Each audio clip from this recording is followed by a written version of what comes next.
Hi friends, இன்னைக்கு நம்ம 9th standard chapter 1 exercise 1.1ல first sum தான் பார்க்க போறோம்.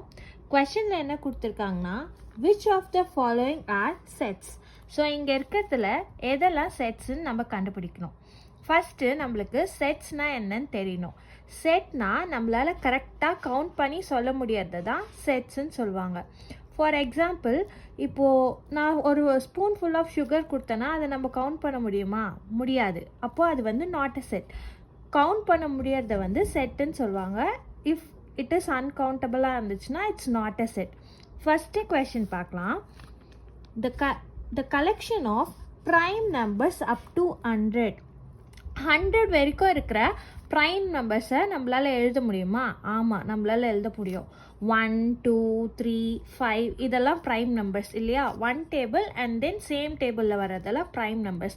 ஸோ 1லேருந்து 100 வரைக்கும் இருக்கிற ப்ரைம் நம்பர்ஸை நம்மளால் கண்டுபிடிச்சி எழுத முடியும். ஸோ இது வந்து இஸ் அ செட். ஓகேவா? Next, the collection of rich people in India. நம்மளால் இந்தியாவில் எத்தனை ரிச் பீப்புள் இருக்காங்கன்னு சொல்ல முடியுமா? சொல்ல முடியாது இல்லையா? இன்னைக்கு ரிச்சாக இருப்பாங்க, நாளைக்கு அவங்களே கூட புவராக ஆகலாம்.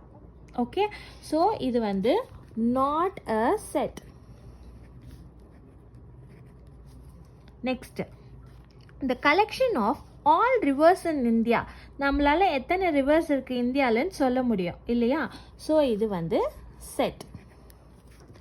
Next, the collection of good hockey players.